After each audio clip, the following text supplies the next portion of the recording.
기업의 재산권을 침해하였을 뿐만 아니라 기업 경영의 자유를 침해한 것입니다.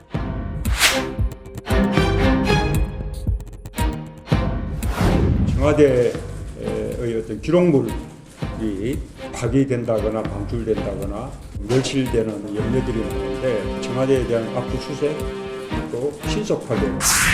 청와대를 압수수색해야 된다고 말했다고 하는데 벌써 대통령이 다 된 겁니까? 검찰에 대해서 지시하는 겁니까?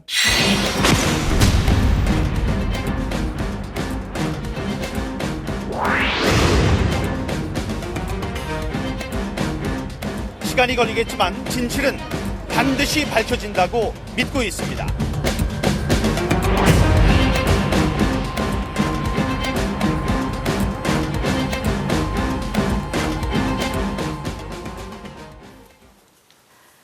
네, 조기 대선에 맞춘 각 당의 경선 일정이 코앞으로 다가왔습니다.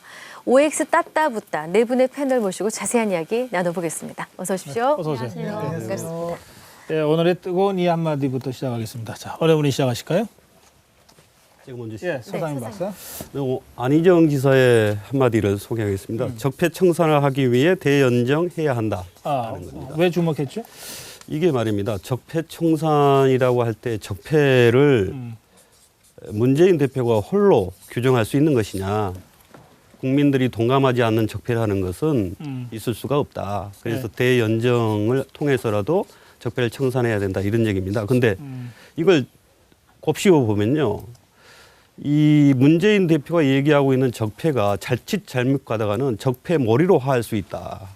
이것은 종북 몰이보다 더 심각한 사회 분열을 야기할 수 있다. 예, 알겠습니다. 그런 의미로. 그 문제는 오늘 잠시 후에 다시 한번 좀 본격적으로 다뤄보겠습니다. 자, 다음 분은요. 예, 정영전 교수. 저는 황교안 총리의 불출마 선언 관련해서 어떤 발언이죠? 고심 끝에 현재의 국가위기 대처와 안정적 국정관리를 미루거나 소홀해서는 안 된다. 그래서 땡땡 불출마하고자 한다. 그래. 근데 사실 이게 너무 당연한 거잖아요. 우리가 이제 기존에 황교안 그 직무대행이 실제로 출마하지 않을 거라고 예상했던 이유는 바로 이 이유 때문이었거든요. 네. 근데 앞에 고심자가 붙었어요. 그러니까 이게 전혀 이렇게 순수한 마음으로 선뜻 그렇게 고민된 결과가 아니라 출마할 것이냐 말 것이냐를 지금 이 국정관리 단계에서 상당히 하셨던 모양이에요. 그래서 고작 그 소위 말하는 고심 끝에라고 하는 아주 그 중요한 발언이 들어가 있는 게 아닌가. 그래, 네. 알겠습니다. 예, 저는 그 홍준표 지사의 스트롱맨을 스트롱맨. 예, 본인이 자신이 스트롱맨이라 하고 강한 남자? 예, 지금 뭐 한반도를 둘러싼 4대 강국의 지도자들이 다 스트롱맨이다. 네. 그래서 한국도 그런 스트롱맨이 필요하다 이렇게 말씀하셨는데 실제 본인이 스트롱맨인지 아닌지는 검증된 바가 없어요. 그냥 거친 말을 하고 함부로 말씀을 하고 자극적인 말씀을 하긴 많이 하셨지만 그것이 스트롱맨을 검증할 수 있는 것은 아니지 않느냐. 어떻게 검증해야 스트롱맨인지 위크맨인지 알 수 있나요? 오히려 저는 위크맨이라고 보는 게 당 대표에서 물러날 때 예. 남원정의 공격 몇 마디에 순식간에 밀려났거든요. 그걸 보면 오히려 강한 자들에게는 약한 알겠어요. 위크맨이 아닌가 그렇게 봅니다. 정치 행보를 보면 스트롱인지 위기인지 드러난다? 예, 알겠습니다. 자, 민영삼 원장. 쓰셨어요? 문재인 전 대표의 네. 혁신을 반대해서 탈당하신 거라는 김종인 전 김종인 전 대표를 예. 향해서. 그런데 왜 핫하냐면요. 김종인 전 대표뿐만이 아니라 이미 그 탈당하셨던 안철수, 박지원 이 대표급 이분들도 다 지금 한마디씩 하고 계십니다. 내가 무슨 그 혁신을 언제 반대한 적이 있느냐. 그리고 패권이 혁신이냐. 그래서 굉장히 지금 뜨거운 것 같습니다. 그래, 알겠습니다. 오늘 여러분들이 뜨거운 이 한마디 이렇게 추천해 주신 거 저희들이 좀 차분하게 다시 좀 짚어보겠습니다. 자, 시작하죠. 네. 이 더불어민주당 백혜련 의원이 청와대의 문서 파쇄기 구입을 두고 관련 의혹을 제기했습니다. 네, 청와대가 최순실 태블릿 PC 보도 이후 26대의 문서 파쇄기를 구입했다. 네, 이런 이야기고요. 네. 정연국 청와대 대변인은 파쇄기 교체 주기는 11년, 이번 교체는 노무현 정권 때 정부 때 구입한 물품이다. 네, 이렇게 얘기했습니다. 새로 구입한 건지 뭐 교체한 건지 교체 시기가 맞다라는 잘 이야기. 모르겠는데 새로운 그 어쨌든 문세기로 바꿨대요. 하여튼 이 문제 때문에 이제 증거 파기 의혹이 제기되고 있습니다. 네. 증거 파기 의혹이 있다고 생각하시면 O를 들어주시고 그거는 아닌 것 같다. X를 들어주세요. 증거 파기 의혹이 있다. 있다. 예, 예. 네. 청와대는 비서관실마다 이렇게 아주 고성능의 파쇄기들이 다 있습니다. 심지어 그 철을 한 그 철까지도 잘라줄 만큼 아주 강력하고 고성능의 파쇄기들이 청와대 있는데 근무했던 적이 있죠. 그렇죠. 그래서 그래서 비서관실마다 다 있는데 과연 이제 저 대변인의 말이 맞는지 아닌지 우리가 검증할 방법이 없지 않습니까? 예. 해프리면 이런 일이 터질 때마다 저 대변인이 알겠습니다. 그렇게 말하지만 예. 의혹은 충분히 있다 이렇게 봅니다. 없다. 예, 노무현 정부 때 97대 구입했더라고요. 그러면 이제 10년 지났으니까 바꿀 때 된 거 아닙니까? 네. 그리고 이제 이게 의혹이 있다고 그러면은 파쇄기 대수가 문제가 아니라 파쇄기로 처리한 그 쓰레기 양을 봐야죠. 근데 양은 본 사람 아무도 없어요.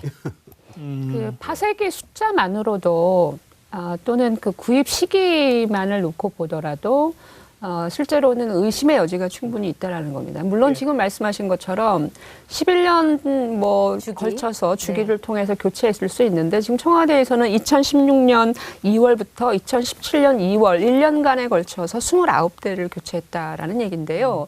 우리가 이른바 최순실 국정농단과 관련해서 태블릿 PC 논란이 보도가 됐을 때 그 다음 날에 이 중에서 29대 중에 26대가 집중 구매됐다라고 하는 점. 이 부분에 대해서도 의혹에 좀 짧게 한 말씀 받을 수가 하시죠. 있죠. 뭐 그렇게까지 정치적으로 해석할 이유는 없다. 그 파쇄기가 오래되면 교체가 되는 게 정상 아니냐 이렇게 싶습니다. 네. 자, 알겠습니다. 자, 다음 질문. 8288님이 허성무 소장은 민주당입니까? 질문인데요. 네, 맞습니다. 예, 민주당 맞답니다. 네. 민주당 지지자 맞습니다. 네. 당원이죠. 예, 네. 멤버십도 있습니다. 자, 이제부터 질문을 드리면 답변 한 30초 정도로 하시는 것으로 예. 가보겠습니다. 예.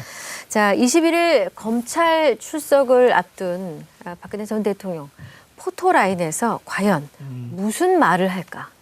무슨 말을 할까? 서게 될 것 같습니다. 지금 상황으로 봐서. 네, 예. 세 글자 이게 세 글자로 될지 잘 모르겠습니다. 자, 세 글자 써주십시오. 네, 예. 적어주십시오. 세 글자로 써주십시오.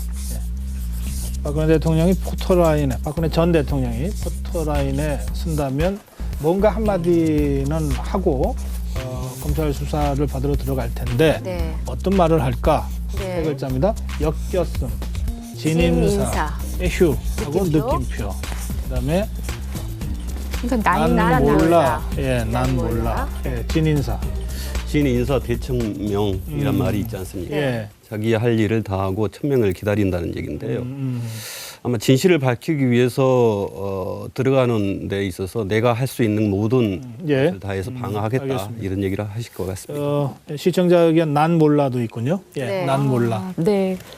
글쎄 뭐 여전히 그 박근혜 전 대통령 입장에서는 뭐 진실한 의도를 갖고 있었고 선한 의지를 갖고 있었다. 그러니까 이런 농단은 자신과 무관하다라는 주장이고요. 네. 그 일관된 주장을 포토라인에서도 계속 할 것 같습니다. 아 그래요? 기다려 내가 왜 다음에 죄송요, 이런 다음에. 이 3자 토크를 지금 시청자들께서 해주고 네네. 계신데 에휴 예, 하고 느낌. 정규제 TV하고의 인터뷰에서 이 표현을 쓰셨죠.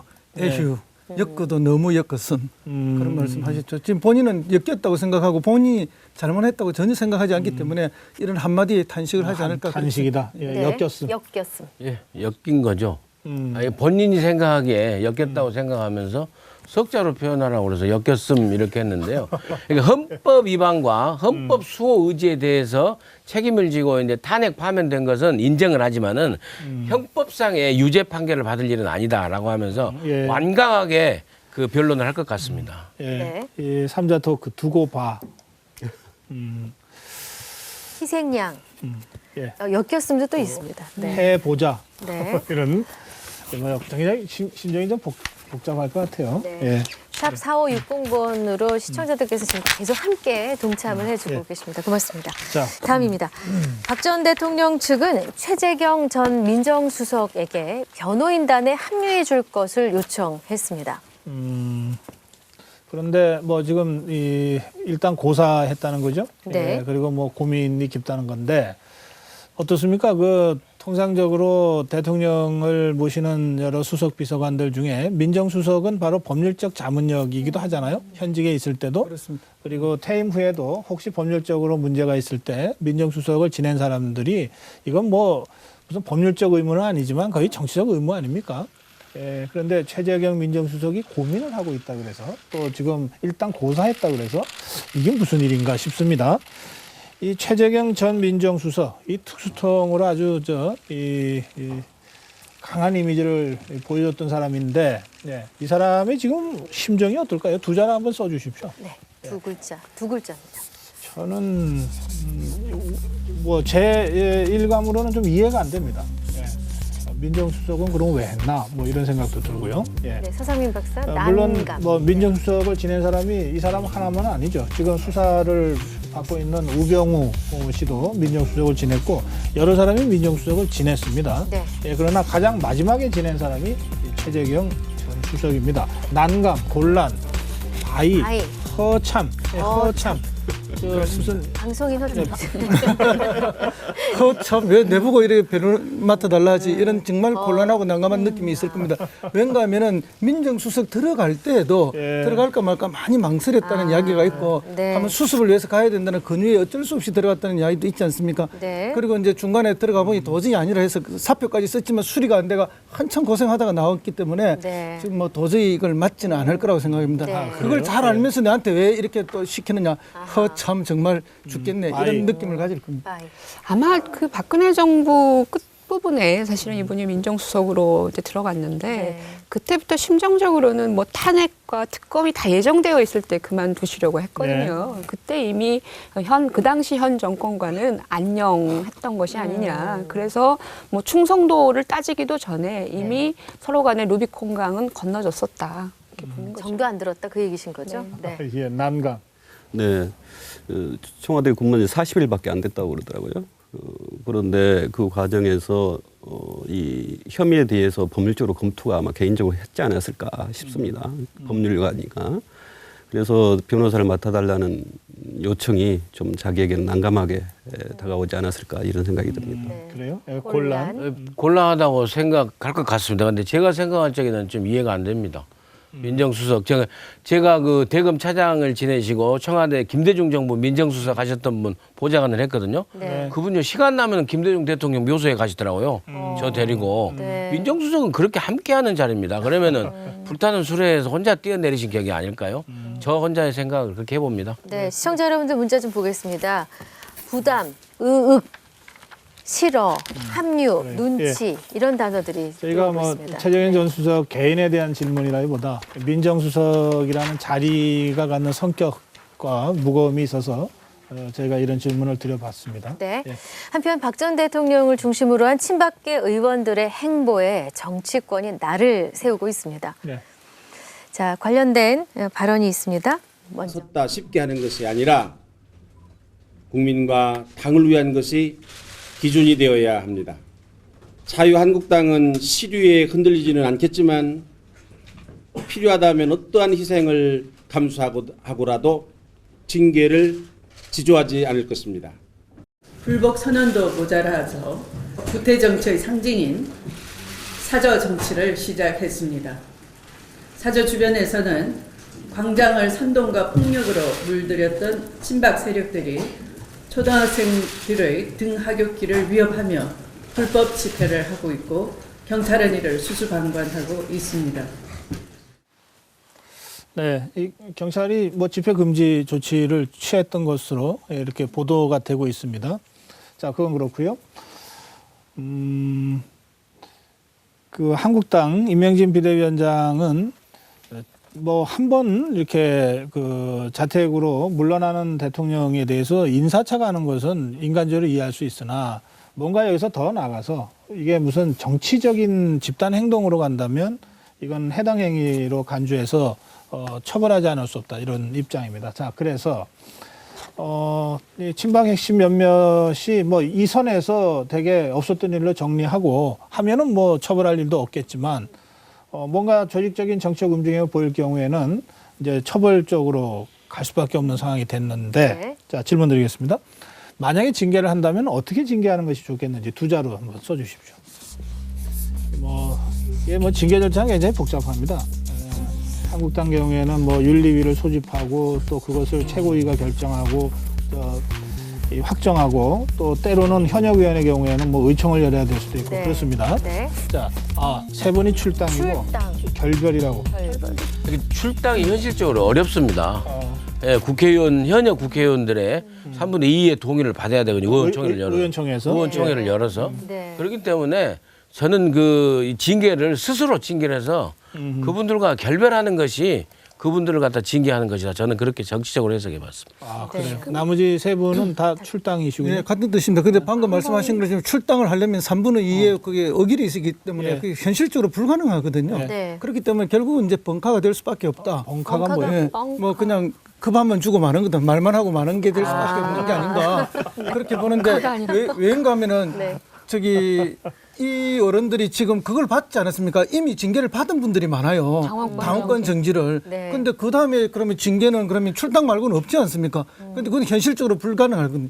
결국은 알겠습니다. 그렇게 예. 간다는 거죠. 근데 임명진 비대위원장이 어떠한 희생을 감수하고서라도라고 하는 발언이 대단히 중요해 보입니다. 네. 예. 출당이 좀 어렵다 할지라도 그 절차까지도 생각하고 있다. 이렇게 이해가 됩니다. 만약에 그 절차를 생각한다면 지금 두 분이 그 경우에는 당원 당규상 3분의 2 네, 그렇습니다. 현역 의원 3분의 2의 찬성이 있어야 된다는 건데요.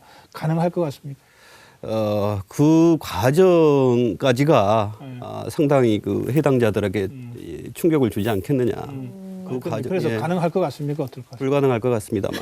아, 그래요? 그러면 불가능할 것을 의총의 그 의제로 안건으로 올려서 밀어붙이다가 안 되면 그러면 임명진 비대위원장이나 정우택 원내대표가 사실은 역풍을 맞고 책임져야 될 상황이 올 텐데요. 그럴 경우에 책임도 져야 된다. 지금 93명인가 예. 95명인가 되지 않습니까? 그 네. 중에서 한 60여 명만 잡는다면 그것도 가능할 수 그러니까. 있습니다만 또 의원들을 보호하는 것이 있기 때문에 어쩔지 모르겠습니다. 그러니까 예. 그 당원권 정지 시킬 때는 사실은 의원 그 의결 정족수 3분의 2가 상당히 부담스러워서 사실은 당원권 정지가 됐는데 그때는 탄핵 전국에 있었지만 탄핵이 실제로 이루어진 단계는 아니었어요. 그래서 탄핵 반대 서명도 막 그 이후에 이루어지고 이랬었던 네네. 걸 본다면 지금은 좀 상황이 달라졌다. 이게 출당이라고 하는 것이 말이 쉽지 굉장히 어렵다는 것이고 출당이라는 징계를 행동으로 옮길 경우에는 임명진 비대위원장이나 정우택 원내대표의 거취 문제가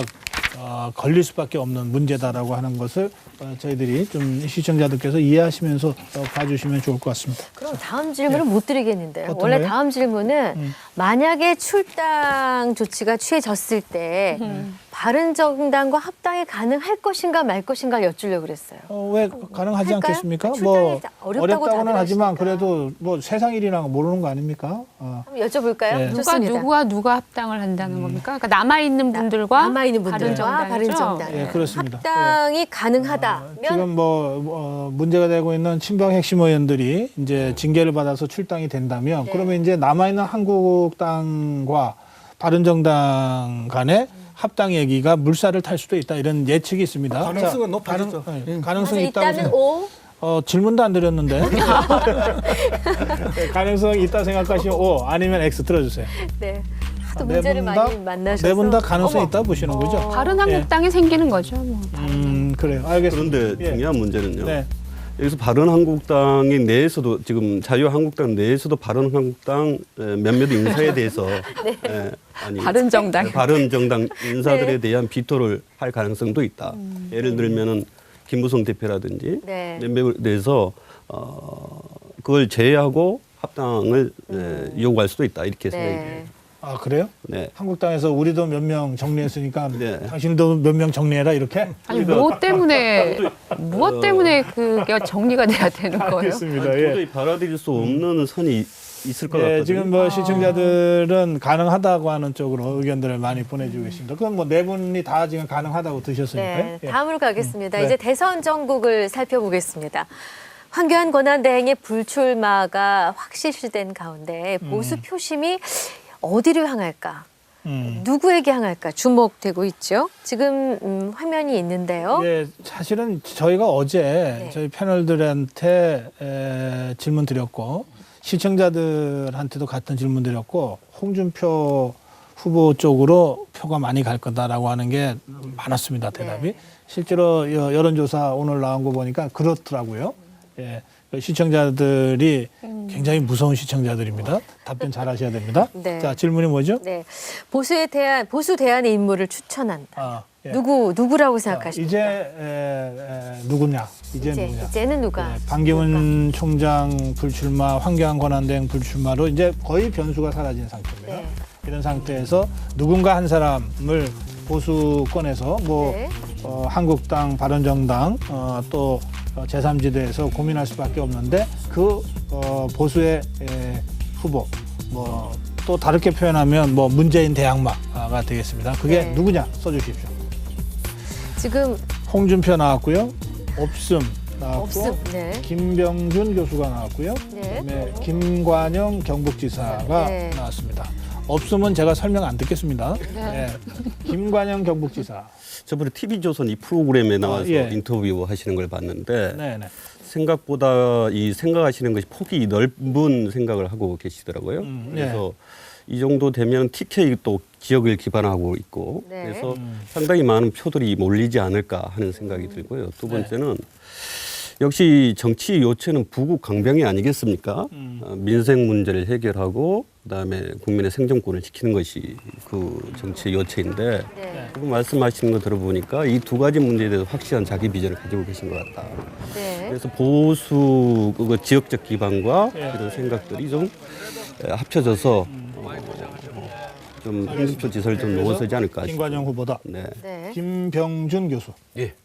저는 원래는 이제 김황식 전 총리가 네. 가장 좀 적합하지 않냐 이런 생각을 했는데 네. 아주 그 고사의 뜻을 비치셨더라고요. 네. 그래서 그 다음으로 김병준 전 부총리 교수를 생각해 봤습니다. 이분은 어떤 친노 정치의 그 열린우리당 정부의 그 잘못을 가장 간파하고 있고 또 합리적 보수 중도 여기까지 아우를 수 있는 그런 그 정책 마인드가 있으신 분이 아닌가 예. 하는 생각을 제가 해봤습니다. 아, 네. 알겠습니다. 근데 출마 생각은 있대요? 본인도 좀 잘 꽃감아 태워주면 있는 것 같습니다. 예. 자, 그리고 네.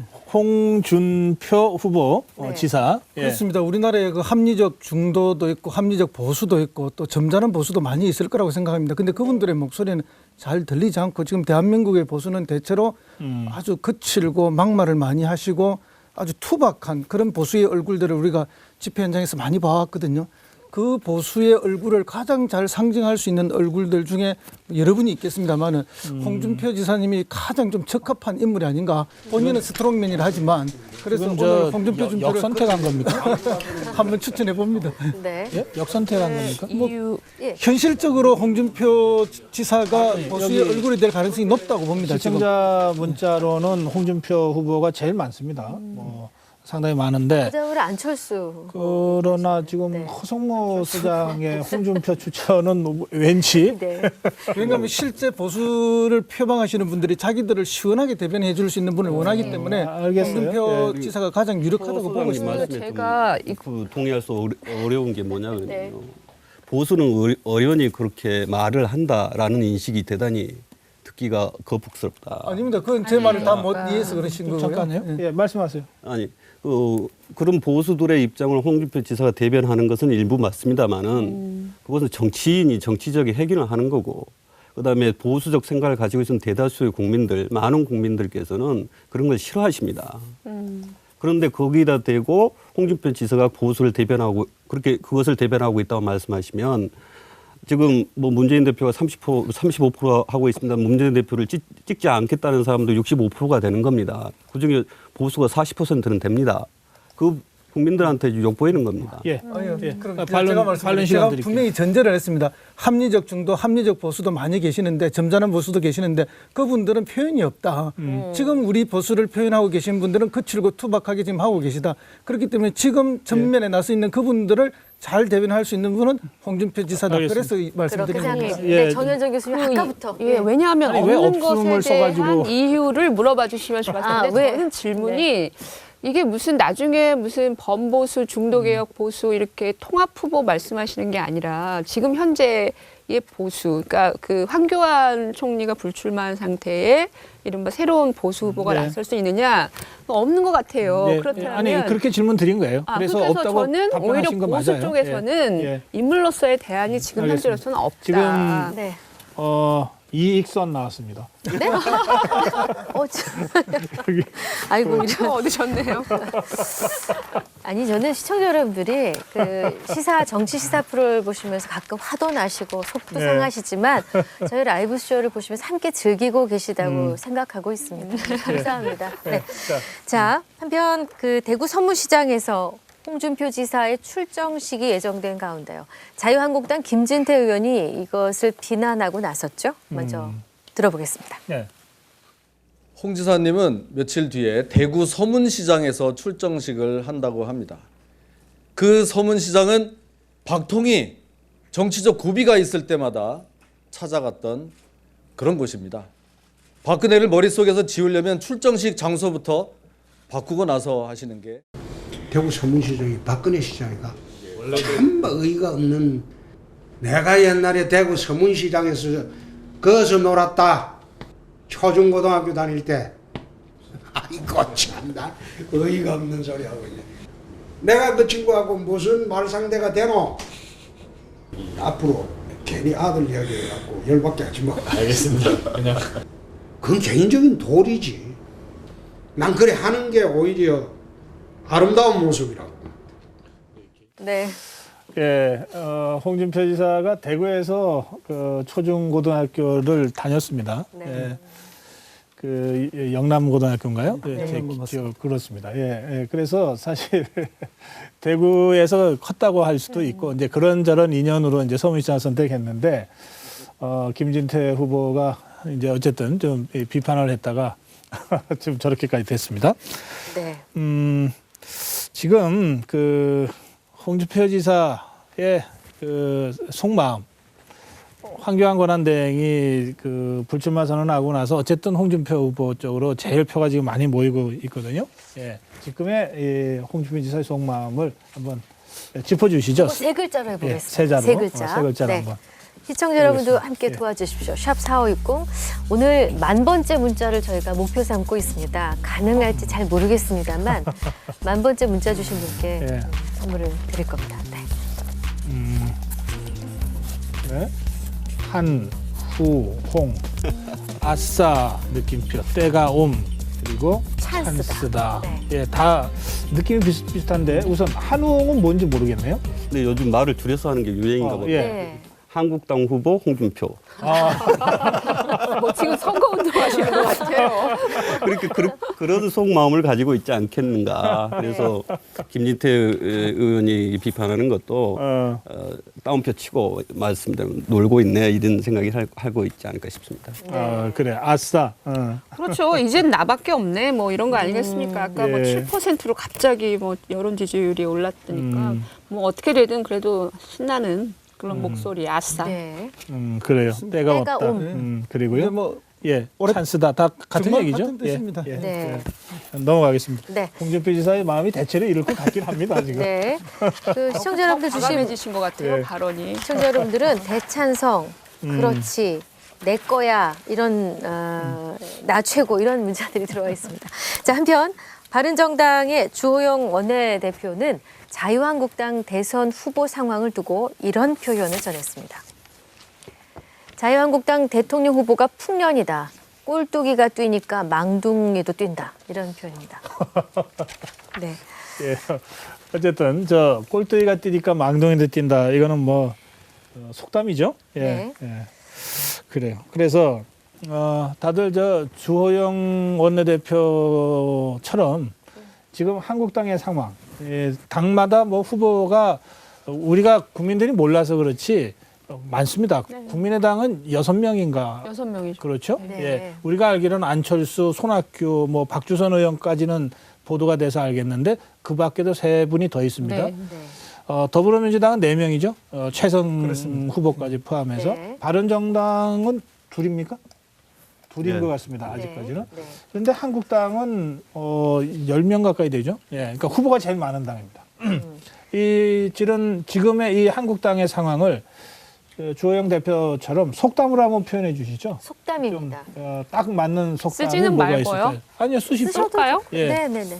속담. 속담을 속담으로 한 번도 너무 주문해 본 적이 길어서. 없습니다. 속담 아닌 거는 제가 인정 못 하겠습니다. 자유한국당의 지금 상황. 대선 후보는 많지만 지지율이 미지다. 그건 사자성 아닙니까? 인해전술? 사자성 뭐 여튼 한국 전쟁 때부터 썼던 속담이라고. 인해전술이 썼다.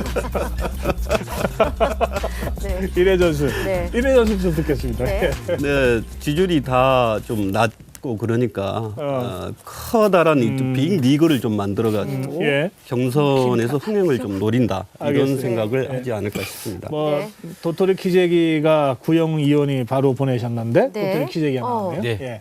뭐 더 설명 안 드려도 이해할 수 있도록 비슷비슷합니다. 그 꼴뚜기 그거나 이거나. 네. 예. 근데 왜? 예. 호랑이 없는 곳에 여우가 왕노릇한다. 그러니까 도토리 키재기를 왜 할까? 결국은 중심이 없고 그다음에 막강한 후보가 없기 때문에 너도 나도 다 이제 난립을 하는 거 아니겠습니까? 저건 컨트롤 타워가 없다는 얘기죠. 핵심이 없다는 얘기하고 알겠습니다. 똑같습니다. 네. 여기 뭐 옛날 속담은 아닙니다만 빈 당에 돈 들어온다.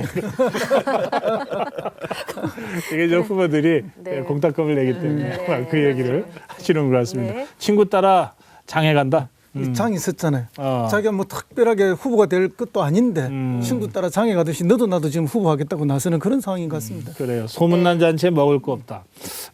원래 속담이 빈집에 소 들어온다는 속담이 있습니다. 그래요. 빈집에 네. 소 들어온다는 속담이 있습니다. 네, 말씀 중에 5,000번째 문자 도착했습니다. 1747님, 오늘 첫 번째 선물 받으실 분입니다. 이 속담을 보니까 참 재밌네요. 자식 많은 집 먹을 것도 많다. 먹을 것도 많다. 예. 그렇죠? 예. 네. 아이고 참. 예. 네. 또 다음으로 가보겠습니다. 예. 황교안 대항 불출마 선언했지요. 근데 안희정 후보 지지율 상승에도 영향을 준 것 같습니다. 조금 준 것 같습니다. 네네. 예. 더불어민주당의 박영선 의원은 대통령은 안희정이다 이렇게 말을 했는데요. 문재인 대세로는 없다. 여론조사는 문 후보의 확장성에 문제가 있고 불안한 후보라는 평가다. 어대문은 끝났다. 앞으로는 그대 아니다. 예, 그대 안은 그래도 대통령은 안희정의 준말입니다. 자, 박영선 의원의 멘토 단장인가요 지금? 발언에 동의하시면 O를 아니면 X를 들어주세요. 세모는 없나요? 없습니다. 예, 없습니다. 네. 예, 일단 들어주세요. 들고 설명해 주십시오. 동의하신다.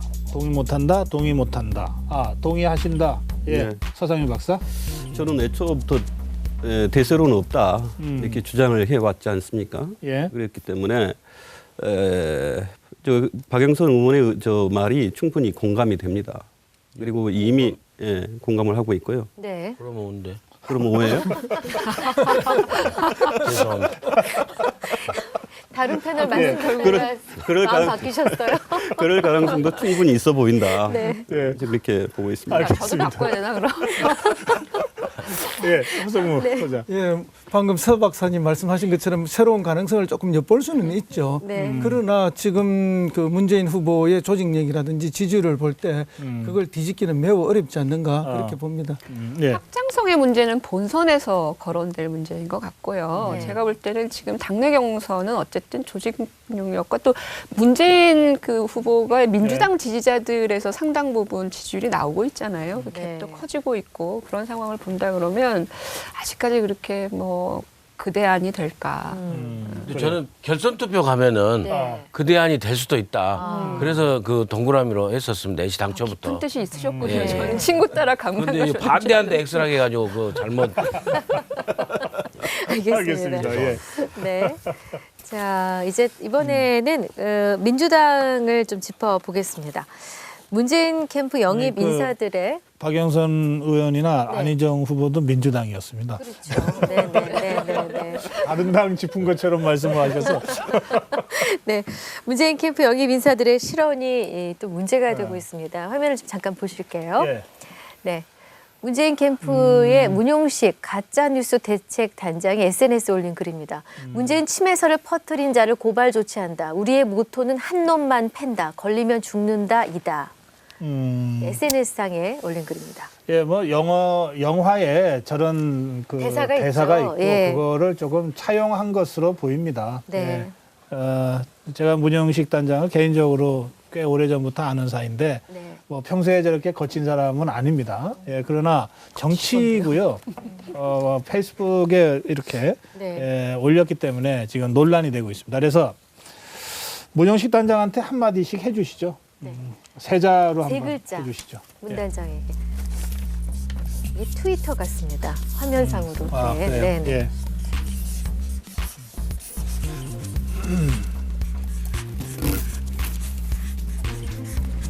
과잉 세 글자입니다. 네. 반사경 제발 좀 어른 돼. 어른 돼. 자, 정 교수 어른 돼. 너무 유아기적이잖아요. 어쨌든 그 지지율 1위 후보의 공적 조직에서 뭔가 책무를 담당하고 계신데 평상시 성품과 달리 또는 너무나 저렇게 한 놈만 팬다? 이게 지금 선거에서 유권자를 많이 모아야 되는 그 선거운동본부에서 할 수 있는 일인가요? 정말 너무 유아스럽고 한가롭고 그래서 저는 좀 문재인 캠프가 좀 컸으면 좋겠어요. 좀 통 크게 넓게 선거운동하는 그런 그 이른바 1인 주자, 대세론 주자적인 자격을 좀 보여줬으면 좋겠는데 알겠습니다. 전혀 어울리지 않는 격이다. 제발 좀. 지금 문용식 후보뿐만 아니라 여러분들이 말실수를 문용식 단장. 단장뿐만 아니라 여러분들이 말실수를 하셨는데 네. 이제 말실수 제발 좀 이제 그만하셨으면 좋겠다는 생각이 들고요. 방금 말씀하신 것처럼 이런 일이 일어나면은 이렇게 지나치게 그렇게 대응하기보다는 네. 뭐 이번 기회에 문재인 대표님 한 이틀 쉬시고 종합 검진 한번 받아서 내놓으시고 편하게 이렇게 좀 가시는 그래야 것도 되는 게 맞죠. 예, 좀 이렇게 이제 조금 편안한 대응, 그게 내지는 여유 어려운 있는 거죠. 대응 이런 게 좀 캠프에서 있었으면 좋겠다는 그런 바람이 있습니다. 초딩도 저런 발언은 요즘 안 그래요. 할걸요. 예. 반사경은 무슨 이제 스스로 돌아보고 네. 스스로 비춰보고 그러니까 우리말로 하면 너부터 잘해 이거거든요. 사실은 지금 이렇게 그 안에서 하는 거 보면은 가짜 뉴스 이런 쪽도 그렇고 그 문팬들 있잖아요. 그분들이 좀 아주 심합니다. 자기하고 반대 의견을 가진 분들에 대해서 네. 그런 측면에서 이렇게 누구 폐 생각하지 말고 그 스스로 돌아보는 그런 반사경을 한번 들어봤으면 좋겠습니다. 네. 들여다봤으면 여기 세자로 이떠문이라고 보내셨는데 무슨 말인지 저희들이 이해 못할까봐 설명까지 하셨어요. 뭡니까? 이미 떠난 문재인. 그러니까 이런 실수 하나가 이게 실수 맞죠? 예, 실수 하나가 이렇게 여론의 질타를 가져오네요. 과잉로. 저는 다른 측면에서 좀 보고 싶습니다. 이 문재인 캠프가 비대하지 않습니까? 언뜻 여론에 나오는 거 보면. 그랬었을 때 거기서 이 일을 하고 있는 많은 사람들이 주목받을 가능성 거의 없다. 그렇기 때문에 이 문 단장 같은 경우도 어떻게든 이렇게 과격하고 좀 센 발언을 통해서 자기의 존재감을 좀 드러내고자 싶어 했던 건 아닌가. 네. 물론 그것은 그 정서도 있을겠습니다만. 네. 아, 그렇군요. 이게 그러니까 진짜 무슨 어쩌다가 나온 실수라기보다 이렇게 뭐 한건주의 같은 뭐 그런 정서가 좀 있는 것 같다 이런 분석이시군요. 네, 워낙 조직이 비대하다 보니. 네. 그렇군요. 자, 다음입니다. 그래요. 예. 설화뿐만이 아니라 영입 인사들의 면면 또한 좀 논란이죠. 김광두 국가미래연구원 원장이 이 문재인 캠프에 합류했는데 관련 내용 잠깐 보시죠. 네, 그렇군요. 네. 네. 뭐 이분이 2007년 대선 때 박근혜 캠프 줄푸세 공약을 만든 핵심 참모였습니다. 그리고 2012년 대선 때 새누리당 힘찬 경제 추진단장 활동을 했습니다. 그러니까 박근혜 캠프 싱크탱크 역할을 했었죠. 네, 뭐 박근혜 전 대통령의 경제가정교사 뭐 이런 별칭까지 있었습니다. 네. 예. 네, 박영선 민주당 여기에 대해서 예, 박영선 의원이 비판을 했습니다. 네, 문캠의 지향점이 무엇인지 혼동스럽다. 대연정을 비판하면서 박 전 대통령의 경제교사를 모셔오느냐입니다. 그래요. 질문 드릴게요. 네. 지금 뭐 박영선 의원의 저런 비판까지 포함해서 비판들이 좀 많이 있습니다. 지금 문재인 후보에게 뭔가 한마디를 해주신다면 다 이게 여러분들 전문가시고 또 오피니언 리더들이시니까 문재인 후보가 조언을 구해올 수도 있습니다. 네. 7자로 한번 써주시죠. 7자. 간만에 좀 긴 자습니다. 7자로. 7자. 예, 지금 문재인 후보한테 이 말을 해주고 싶어요. 7자로 좀 써주시기 바랍니다. 예, 서성인 박사 먼저 됐습니까? 어찌 하시려고요? 예. 네. 저기 보면요. 네. 김종인 대표는 경제 민주화를 네. 주장했던 분 아닙니까? 이것은 지금 더불어민주당의 정강 정책과도 상당히 매치되는 부분이 없지 않아 있습니다. 네. 그런데 경제 전문가인 김광두 원장을 네. 모셔온다는 것은 자기 도단이고 자기 딜레마에 빠질 수가 있다. 그래서 박영선 의원이 저렇게 했을 거 아니냐 하는 생각이 들고요. 두 번째는 수많은 지금 지식인과 시간이 다 됐어요? 학자들이 그 캠프에 가 있는데 시간이 다 됐다고요. 네.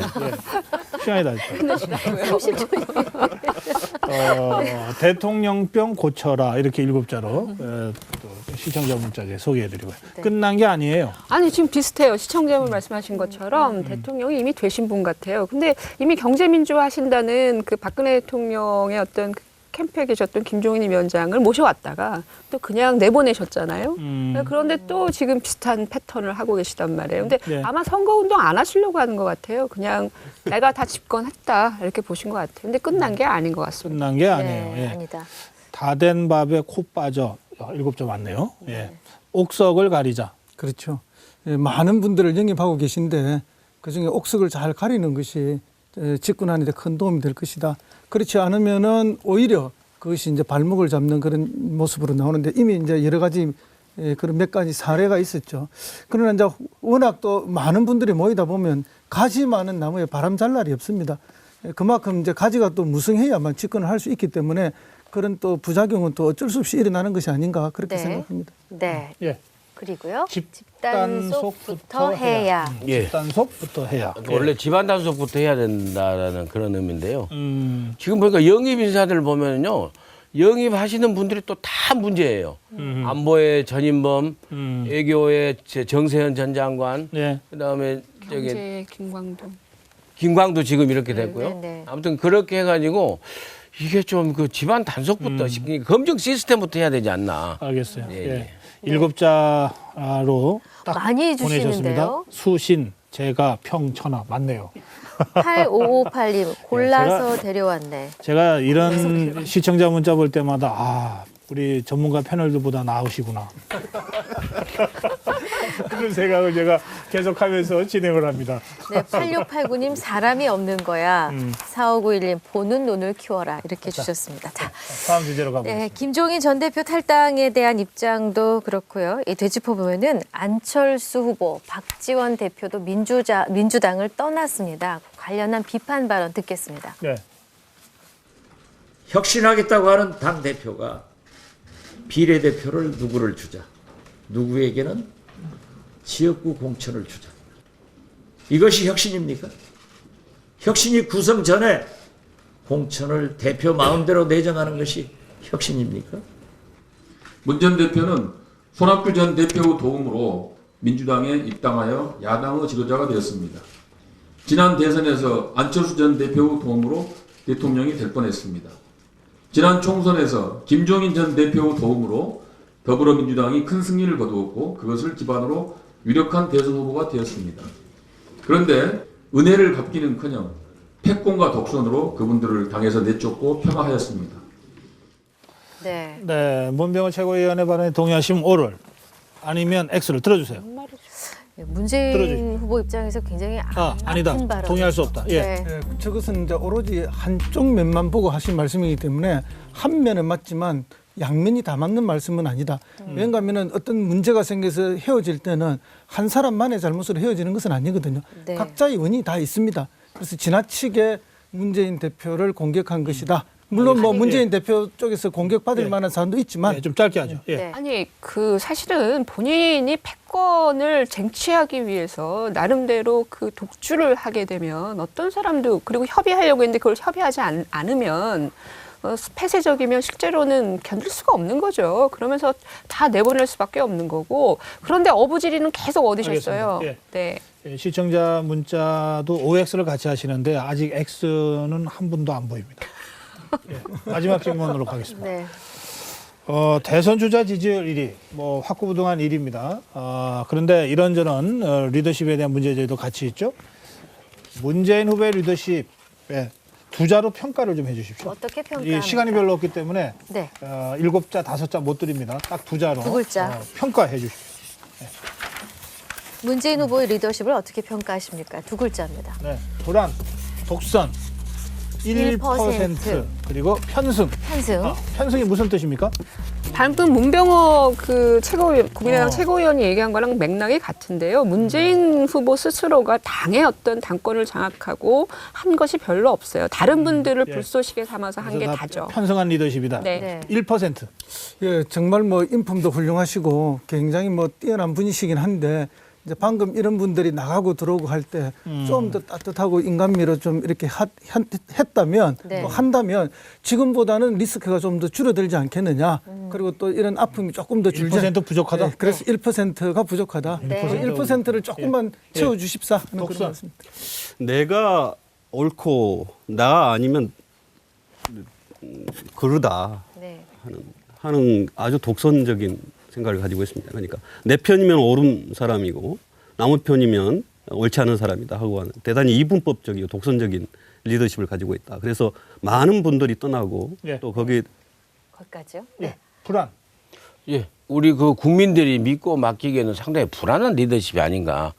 그게 그 조직 관리, 그 위기 관리, 그다음에 정책적인 측면에서도 안보 정책, 외교 정책, 심지어는 일자리 정책에서도 국민이 마음대로 기댈 수 있는 그런 든든한 그런 언덕이 되는 것이 아니라 상당히 불안해서 맡길까 말까 하는 그런 리더십이 아닌가 생각해 봅니다. 네. 예, 불안한 리더십, 독선적 리더십 이건 1% 부족한 리더십 이건 하여튼 채워야 될 과제가 있긴 있는 거군요. 그렇죠. 예, 스킨십이 문재인 후보가 그 숙제를 잘 풀기를 기대하면서 오늘 시간 여기서 마무리하겠습니다. 고맙습니다. 감사합니다.